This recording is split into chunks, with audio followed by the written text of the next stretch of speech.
So the only place I could think to put it was this grassy lot next to my buddy's house. I asked him who owned it, and he said the Heritage Foundation. So I figured I'd clean up the lot and then ask him if I could buy it. Take that, nature. Vow 1, nature 0. Stupid nature. Once I cut all the limbs and trees down and made room for it and stomped the grass down, I didn't have a lawnmower.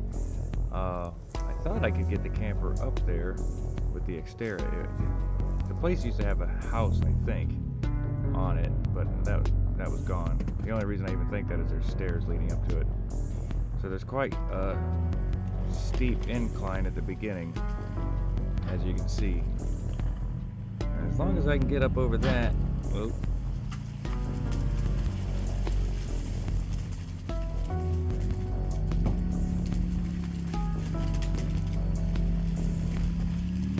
That's wet grass and mud. 4-wheel drive engaged.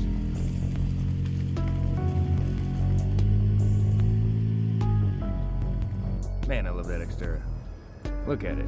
Looks like it wants to jump in your face and bite you.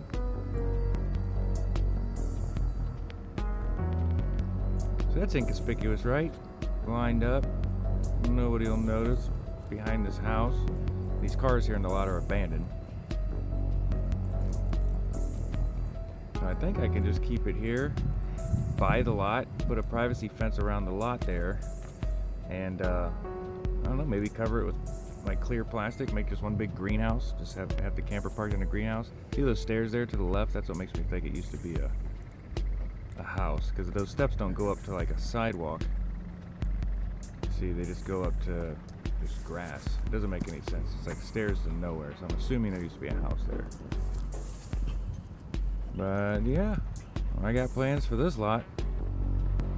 And that's my buddy actually owns those two houses and then that brick one right there. So if I could buy that lot, I'm surrounded by my buddy's houses. I have my own little lot. I have that lot for parking. So seems like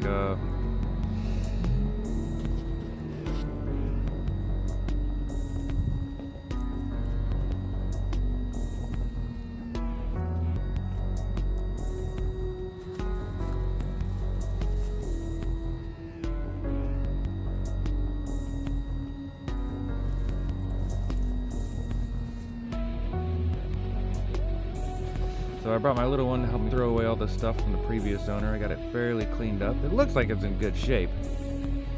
So I just need to talk to the Heritage Foundation about buying that property off of them and go from there. I'm really excited. I now have a car. I now have my own house. It's going to be some work getting it together, but with some good old-fashioned elbow grease, I think I could do it.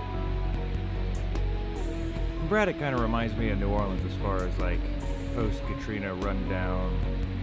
You can blend in because they have bigger problems. That's not a tornado that went through the center of Braddock. That's just blight. So I don't think anybody would notice my camper being there. And I have this idea. Look at all these empty lots. Like I could take those, turn them into gardens, turn them into like urban gardens, and spread out, maybe get another camper. Who knows? Make this town green. Everything's super cheap because, obviously nobody lives here. So, if Pittsburgh was the butthole, that would mean Braddock is the poop. Look at that fresh, clean air. Good Lord. This video smells like wet farts. Now look, nobody's gonna notice I'm even there. The city only has 2 working streetlights. John Fetterman came to Braddock in 2001 to work as a counselor for high school dropouts. To engage the really disenfranchised young people in the community. And ultimately, these were the young people that registered to vote and actually elected me mayor back in, I took office in January of 2006.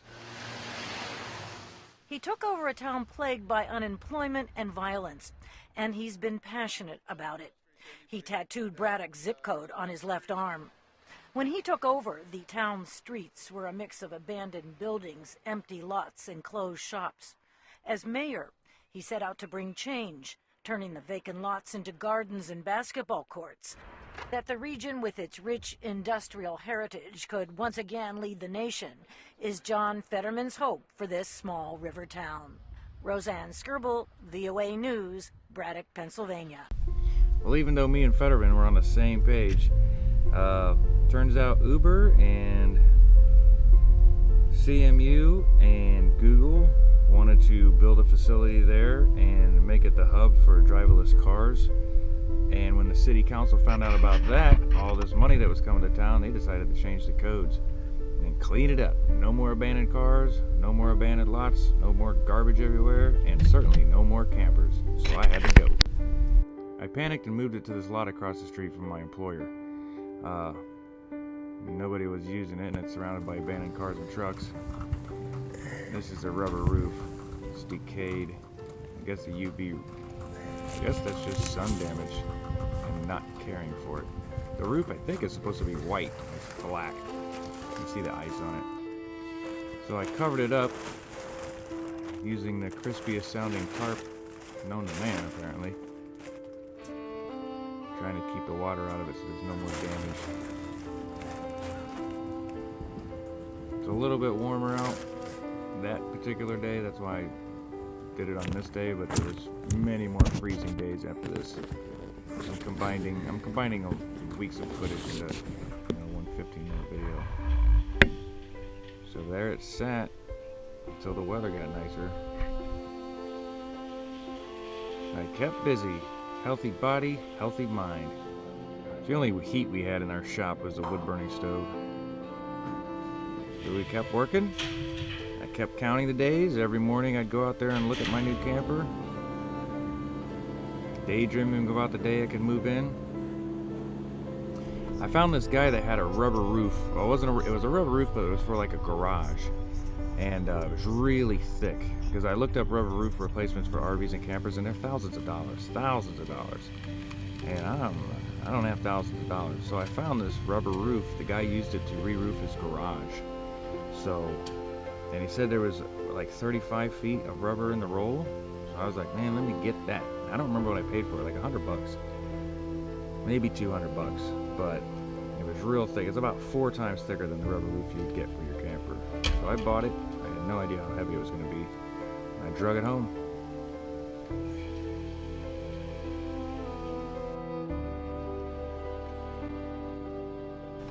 The weather was starting to warm up and dry out, so I thought I'd get up there and take the rubber off and look at the damage and see how bad this was actually going to be. As you can see, they used particle board, of course. I don't know why they do that.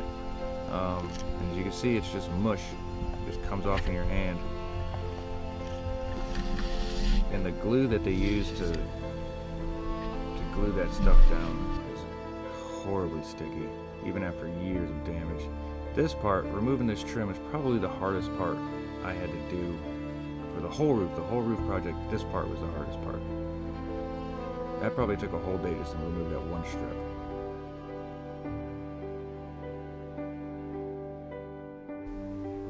Careful not to rip that aluminum valve. Dumbass.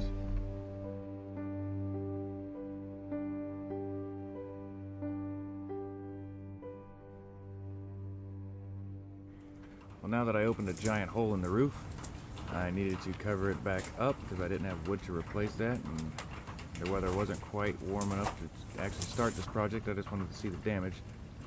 So I got the tarps, covered it back up again, and as long as the weather holds out, I will be starting on it soon. I need to buy the supplies, so I think another month will give me enough time to buy everything that I need to replace the roof. Well, hopefully I can get this done in a month and move in.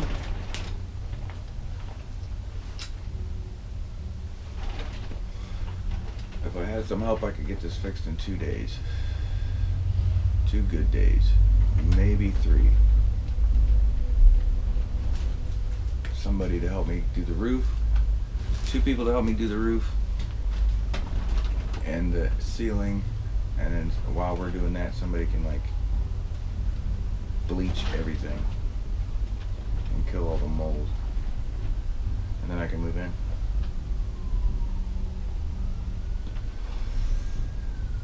Oh, it's gonna be so nice. Put a little TV there.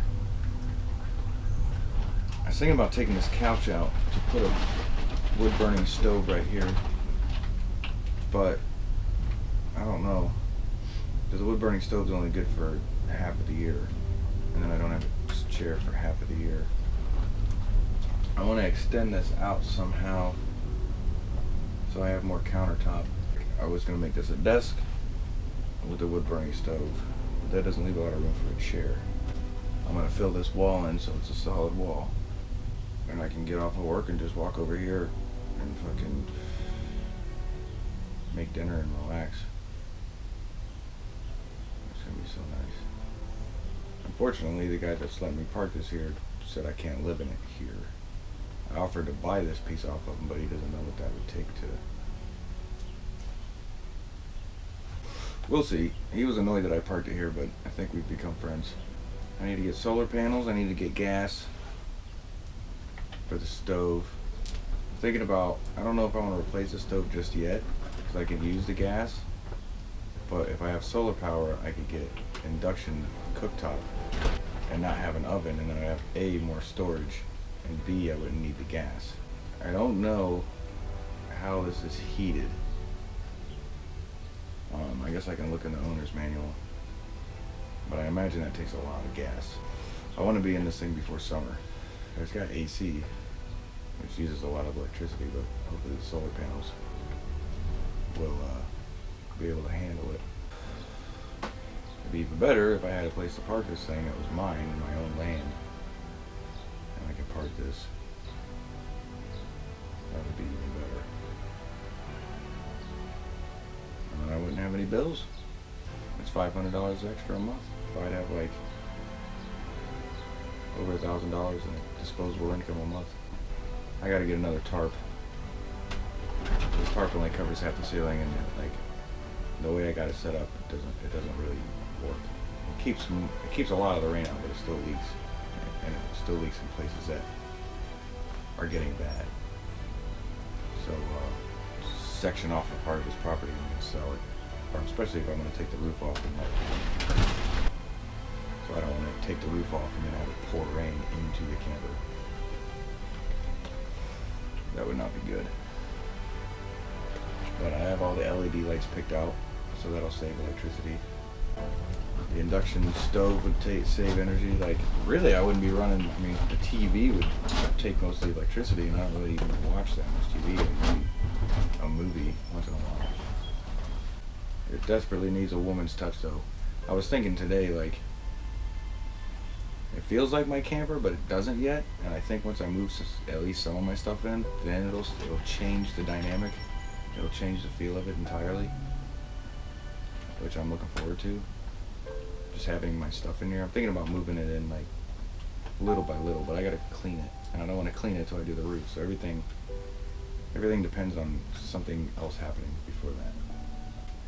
I can't do it this weekend because I got Lily Friday. I don't know how big my check's gonna be, and I got bills coming up. So it might be might be 3 weeks from now. Getting help is another problem. Money and help. Everybody likes asking for my help, and I have no problem helping, but when I need help,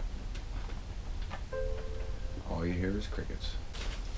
Oh, that's my first speaking video that I've made in my camper. Not too shabby.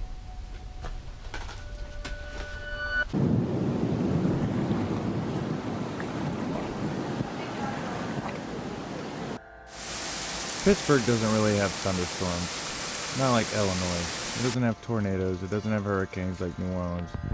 It just pisses rain for about 2.5, 3 months.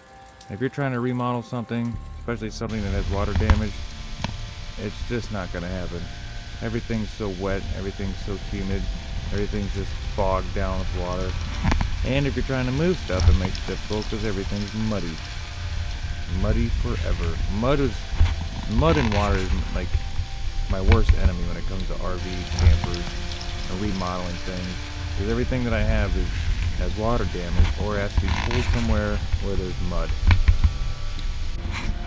A never-ending battle, me against water.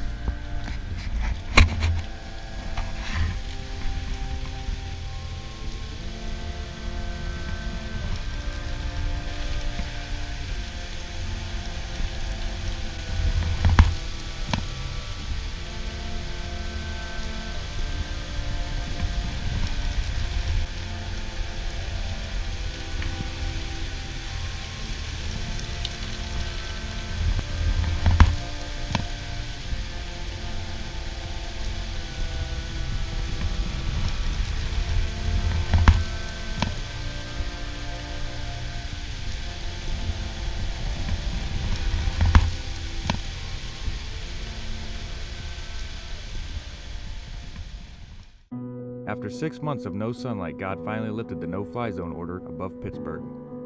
So it was time to get to work. While waiting for it to get nice out, I bought all the wood that I needed, I bought the rubber for the roof, and I bought the adhesive to glue the roof to the wood. This is where staying in shape pays off. So I just have to remove the rubber roof and remove the wood and begin. All the screws were rusted. None of them would just come out. So I had to literally pry the wood off and then go back and break each screw off. The first hole was an odd length, so we skipped that one and went to the second one. Every one from there would be full 4 feet of board. And once we got the first one done, we kind of figured out what we were doing. It was pretty easy going from there. My buddy Rob helped me from work, but he only gave me 1 day, so I had to get it done in 1 day. We used the old tops as templates, the old wood for templates to cut out the new ones. And instead of using particle board, we used plywood, like smart people. My buddy Doug came to help me finish off the roof. He brought his wife and his wife's mom. His wife's mom was pretty handy at helping us take stuff off of the roof and handing us tools and whatnot, and his wife cleaned the inside, or kind of spot cleaned it. Finally, the new rubber is on the roof. After attaching the gutters, I just trimmed off the excess roof on both sides, and that was a wrap. I had a new roof on the camper. Just need to put the air conditioner and vents back on and I'm good to go. If you like following me on my adventures, please make a donation to my GoFundMe or become a patron. Every donation you make keeps me making videos and keeps me out of your house. You're funding reality. Links are in the video description below.